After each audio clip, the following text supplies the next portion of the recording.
북녘과 국제 전역에 계신 우리 동포 여러분, 여기는 RBS 부흥복음통일방송입니다. 7200kHz, 7200kHz, 여기는 RBS입니다.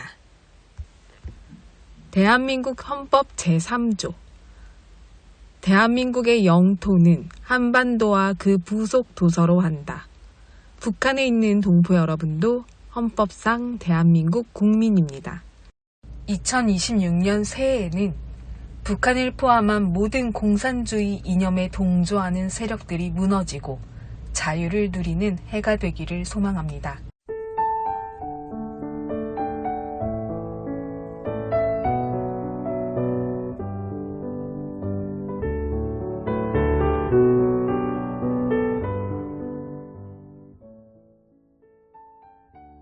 당신 덕분이에요. 덕분이라는 단어가 있습니다. 국어사전에는 베풀어준 은혜나 도움으로 풀이되며 덕택과 같은 말이기도 합니다.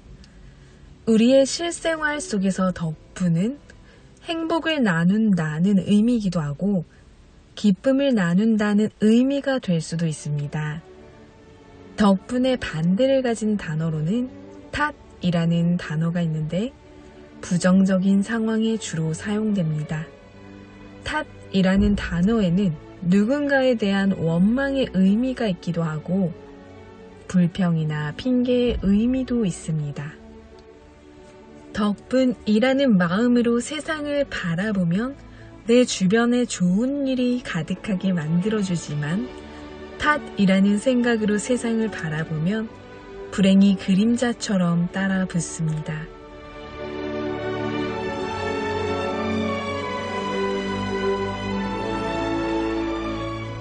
말이 씨가 된다 라는 우리 속담처럼 자신이 말한 대로 생각하게 되고 행동하게 됩니다. 그래서 탓이라는 부정의 말보다는 매일 덕분이라는 감사와 긍정의 말로 변화시켜 보세요. 사람은 그 입의 대답으로 말미암아 기쁨을 얻나니 때에 맞는 말이 얼마나 아름다운고 잠언의 말씀입니다. 오늘도 찬양 들으면서 RBS 시작할게요.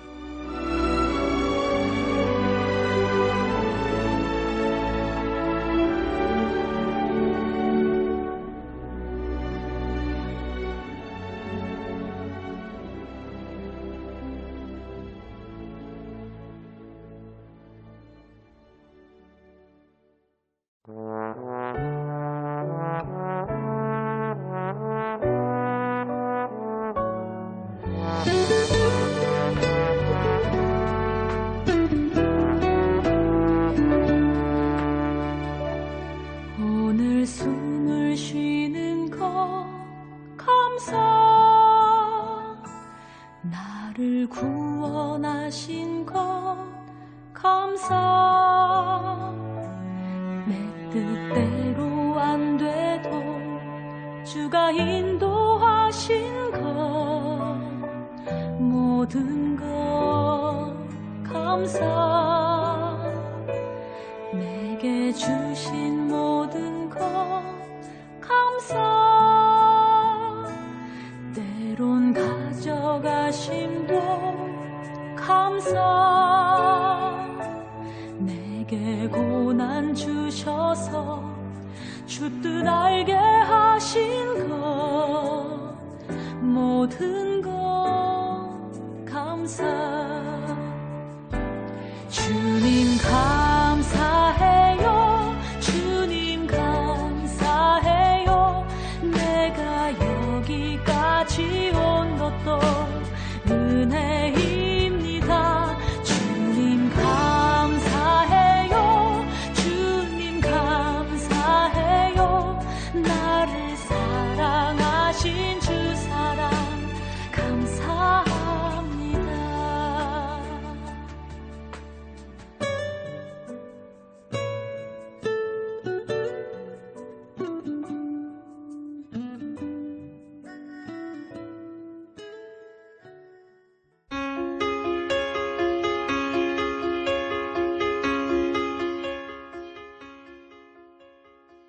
북한 종합 날씨예보입니다. 내일 평남과 황해도는 대체로 맑겠고 평북은 가끔 구름 많고 함경도 대체로 흐리겠습니다. 밤부터 함경도 곳에 따라 눈 오겠습니다. 모레는 전 지역 대체로 흐리겠습니다. 새벽부터 오후 사이 평안도와 함경도 곳에 따라 비 또는 눈 오겠습니다. 글피는 전 지역 대체로 흐리고 새벽부터 함남, 오전부터 황해도 곳에 따라 비 또는 눈 오겠습니다. 예상 적설량은 평안도 1에서 5cm, 함경도 1에서 5cm 미만 되겠습니다.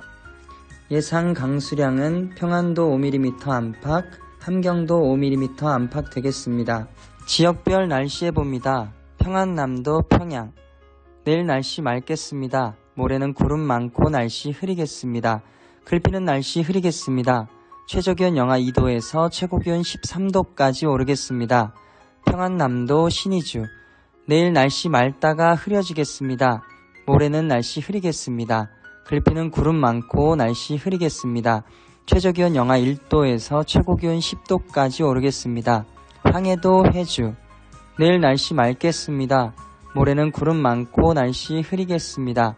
글피는 날씨 흐리고 오후에 한때 비 오겠습니다. 최저기온 3도에서 최고기온 13도까지 오르겠습니다. 개성. 내일 날씨 맑겠습니다. 모레는 구름 많고 날씨 흐리겠습니다. 글피는 날씨 흐리고 오후에 한때 비 또는 눈 오겠습니다. 최저기온 영하 2도에서 최고기온 15도까지 오르겠습니다. 함경남도 함흥. 내일 구름 많고 날씨 흐리겠습니다. 모레는 날씨 흐리고 한때 비 또는 눈 오겠습니다. 글피는 날씨 흐리겠습니다. 최저기온 영하 2도에서 최고기온 8도까지 오르겠습니다. 해산. 내일 구름 많고 날씨 흐리겠습니다. 모레는 날씨 흐리겠습니다. 글피는 구름 많고 날씨 흐리겠습니다. 최저기온 영하 4도에서 최고기온 4도까지 오르겠습니다. 함경북도 청진. 내일 구름 많겠습니다. 모레는 날씨 흐리고 구름 많겠습니다. 글피는 구름 많겠습니다. 최저기온 영하 4도에서 최고기온 5도까지 오르겠습니다. 무산. 내일 구름 많겠습니다. 모레는 흐리고 오전에 가끔 눈 오겠습니다. 글피는 날씨 흐리고 구름 많겠습니다. 최저기온 영하 14도에서 최고기온 1도까지 오르겠습니다. 바다 날씨예보입니다. 동해 북부 앞바다와 먼바다. 내일부터 글피까지 날씨 흐리고 한때 비 또는 눈 오겠습니다. 파고는 앞바다 0.5에서 1.5m, 먼바다 1에서 2.5m 되겠습니다. 서해 북부 앞바다와 먼바다. 내일 날씨 맑다가 구름 많아지겠습니다. 모레는 구름 많겠습니다. 글피는 날씨 흐리고 오후에 한때 비 오겠습니다. 파고는 앞바다 0.5에서 1m, 먼바다 1에서 2m 되겠습니다. 오늘의 말씀. 내가 사망의 음침한 골짜기로 다닐지라도 해를 두려워하지 않을 것은 주께서 나와 함께 하심이라. 주의 지팡이와 막대기가 나를 안위하시나이다. 시편 23편 4절 말씀. 아멘. 이상 날씨였습니다.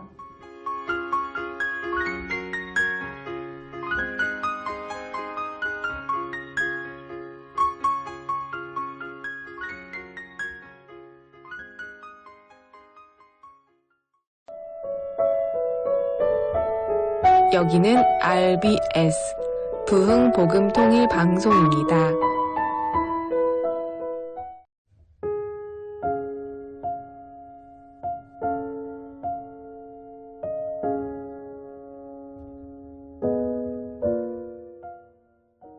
김익두 목사님은 평양 장로교 신학교를 졸업하시고 목회 사역에 임하였습니다.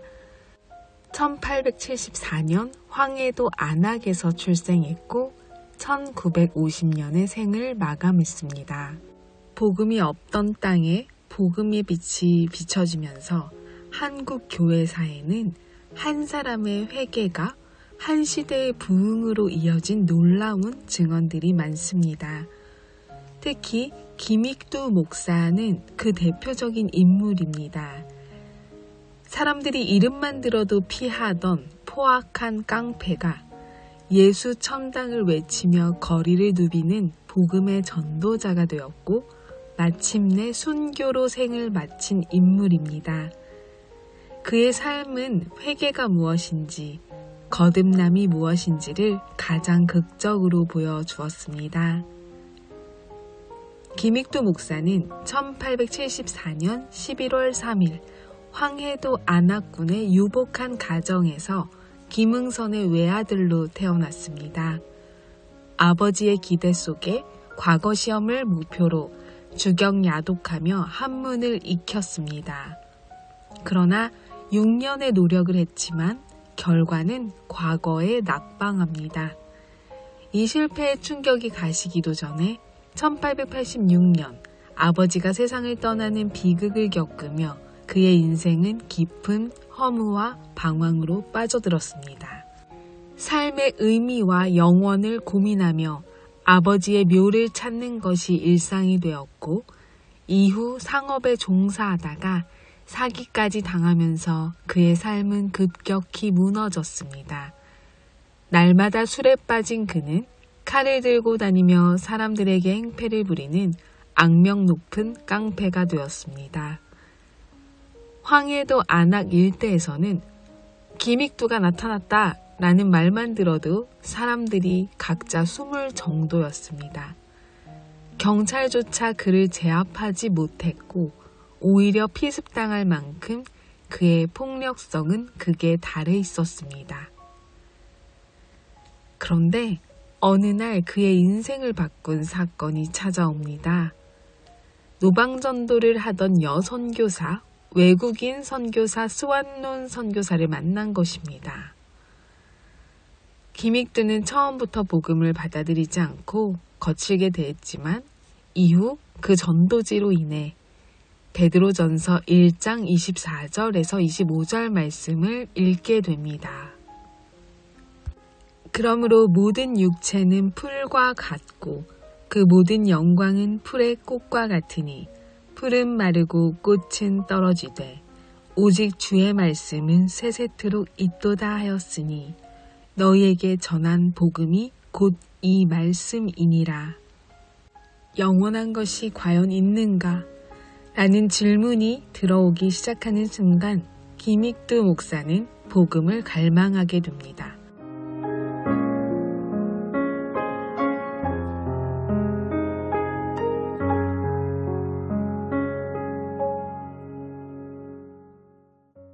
지난 시간 김익두 목사님에 대하여 전해드렸었는데요.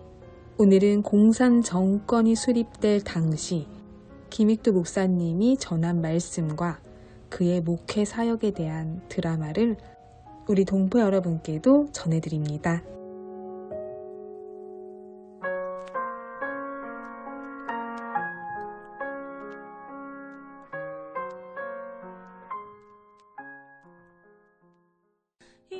하나님이 우리를 사랑하사 우리 죄를 위하여 화목제물로 그 아들을 보내셨음이니라. 요한일서 4장 10절.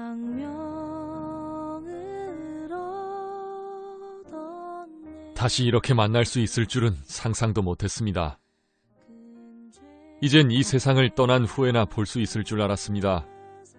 옛날에 함께 신앙생활 하시던 분들 중엔 이미 하나님의 부르심을 받으신 분들도 계시다 들었습니다.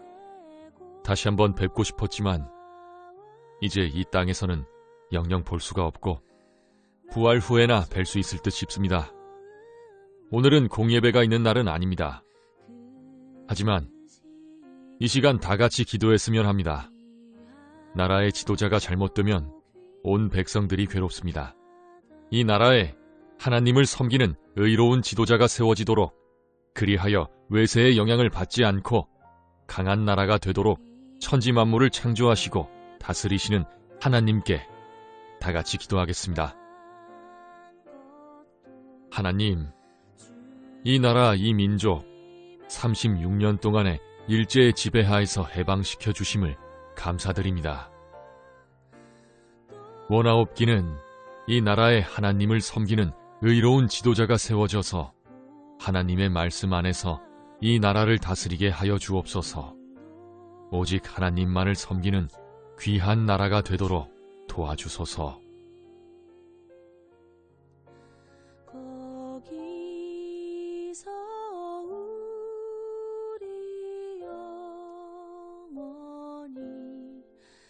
주님의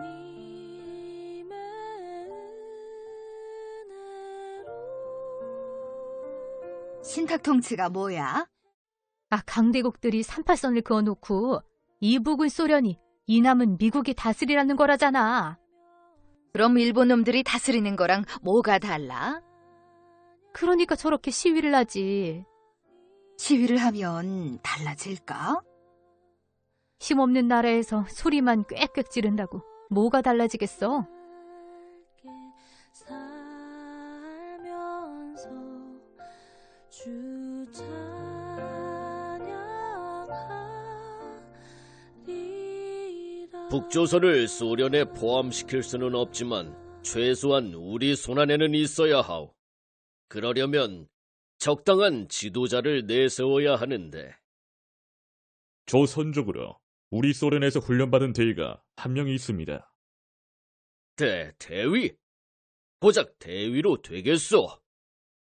만주에서 마적대 두목이었는데 우리 소련에서 장교 훈련을 받은 자입니다. 더구나 마적되었다니 그런 자를 누가 따르겠소? 마적대 두목이라는 명분으로는 어렵죠. 우리는 자리만 내줄 뿐이고 나머지는 알아서 해야죠. 그자만큼 이용하기에 적당한 자는 없을 듯 싶습니다. 많이 배운 자가 우리 말을 따르겠습니까? 좋소. 데려와 보시오. 내 만나보고 스탈린 총리께 보고하겠소. 알겠습니다. 충성! 쉬게. 자네에게 북조선을 다스릴 전권을 주겠네. 예? 남조선은 미군이, 북조선은 우리 소련군이 맡게 될 걸세. 하지만 조선인은 조선인이 다스려야 되지 않겠나. 뒤에서 우리가 도와줄 테니 아무 걱정 말고 우리가 시키는 대로 하게나. 알겠습니다.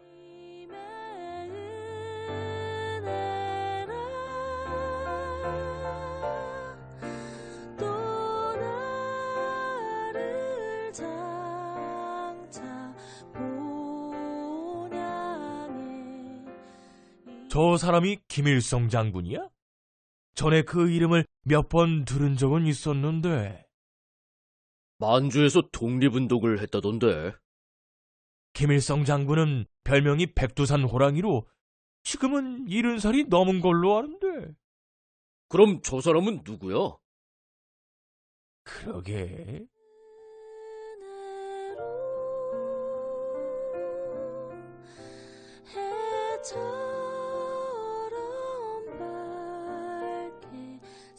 소련과 대부분의 사회주의 국가가 사회주의 혁명을 성공으로 이끈 전략을 간단하게 설명하겠소. 이 수많은 돌들은 이 나라의 산재에 있는 수많은 조직들이라고 합시다. 이것이 북조선에 세워질 사회주의 정당이요. 이 수많은 조직들을 이 사회주의 정당 하나로 통일하기 위해서는 어찌해야겠소? 모력으로 눌러버리면 되지 않겠습니까? 그랬다간 사회주의 혁명은 반드시 실패하오. 각각의 조직에는 비슷한 목적을 가진 조직들이 있어. 사회주의 정치 조직, 자본주의 정치 조직, 종교면 종교 조직. 비슷한 목적의 조직끼리 분류한 것이요. 이 둘이 당신의 조직이라고 합시다. 보다시피 별로 크지도 않고 강하지도 않소. 어떻게 하겠소?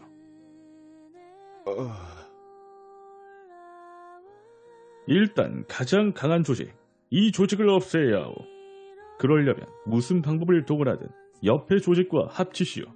당신의 조직보다 약한 조직들과 합치시오. 이 가장 강한 조직보다 더 큰 조직이 될 때까지 수단과 방법을 가리지 말고 합치시오. 그리고 이 조직보다 커졌을 때 제거하면 돼요. 그렇게 순차적으로 제거하면 결국 남는 것은 당신의 조직이에요. 뒤에는 우리 소비에트 연방공화국이 있다는 것을 명심하시오. 인적 물적 지원을 아끼지 않을 것이오. 문제는 자유주의 노선입니다. 자유주의 노선은 김구와 이승만 두 축으로 나눌 수 있습니다. 그중 강력한 축이 이승만이고요. 이승만은 프린스턴 신학교에서 신학까지 공부한 전도사로 골수 기독교 신자입니다. 그와 손잡는다는 것은 불가능합니다. 하지만 김구는 이승만 세력으로부터 점차 외면당하는 추세입니다. 그를 공략하면 최소한 손해는 보지 않을 것입니다. 김구와 이승만을 갈라 놓은 후에 이승만을 제거할 수 있을 것입니다. 좋소. 성시백 동지가 김구를 만나보시오. 알겠습니다. 기독교회를 우리 쪽으로 돌릴 방법은 없소. 김익두라고 저희 평양신학고 12년 선배 목사가 있습니다. 김익두 목사만 우리를 도와주면 조선 기독교회는 우리 편이 될 것입니다. 그렇소? 그렇다면 강동지께서 김익두를 설득해 주시오. 알겠습니다.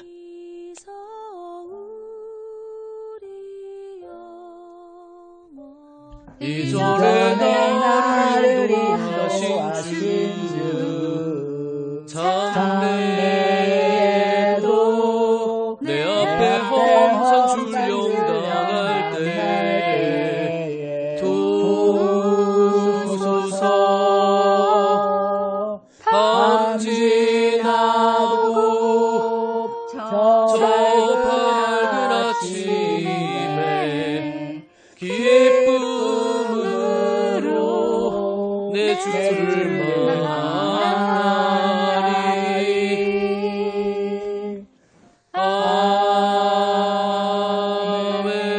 아멘. 오늘 말씀은 창세기 17장 8절입니다. 다 같이 읽겠습니다. 내가 너와 네 네 후손에게 너의 너의 하는 하는 땅, 땅, 가나안 영원한 기업을 되게 하고 나는 그들의 하나님이 되리라. 이 시간은 김익두 목사님 나오셔서 우리의 영원한 가나안 땅 천국이라는 제목으로 말씀 전해 주시겠습니다. 하나님은 이스라엘 민족에게 가나안 땅을 기업으로 약속하셨습니다. 그리고 그 가나안 땅을 찾아가는 여정을 통해 우리가 천국을 향해 가는 길을 가르쳐 주셨습니다. 200만이나 되는 엄청난 수의 백성들이 가나안을 향해 간다고 생각해 보십시오. 상상이 되십니까? 200만이면 평양 인구를 다 합친 것보다도 많은 숫자입니다. 그 많은 인원이 낮에는 구름 기둥을 따라 밤에는 불 기둥을 따라 움직인다고 생각해 보십시오. 하나님이 아침에는 만나로, 저녁에는 메추라기로 먹이셨습니다. 온 인류 역사상 전무후무한 엄청난 일이 아닐 수 없습니다. 그러나 그들 중에 많은 사람들이 벌을 받아 가나안에 들어가지 못했습니다. 하나님의 놀라운 역사들을 바로 눈앞에서 바라보고 체험하면서도 벌을 받아 들어가지 못한 사람들이 있습니다. 그들을 인도하시는 하나님을 믿지 못했습니다. 전지전능하신 하나님, 천지 만물을 창조하신 하나님이 가나안을 주시기로 약속하셨으면 분명히 주실 수 있는데 그들은 그 확신이 없었습니다. 하나님만을 믿고 가나안 땅을 바라보아야 하는데 그들은 그러지 않았습니다. 만나와 메추라기에 질렸다고 하나님께 불평했습니다.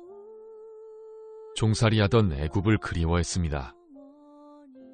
하나님은 우리를 죄의 노예에서 예수님의 피로 구원하여 주셨습니다. 그리고 영원한 가나안, 천국을 주신다고 약속하셨습니다. 하나님이 약속하셨으면 믿을 수 있습니다. 그분은 천지 만물을 창조하신 분이기에 어떤 약속을 하시든 지킬 능력이 있으신 분입니다. 그러니 아무 걱정 마시고 그 약속을 믿으십시오. 그리고 천국에만 소망을 두고 살아야 합니다. 무엇을 먹을까, 무엇을 입을까 고민하지 말라고 하셨습니다.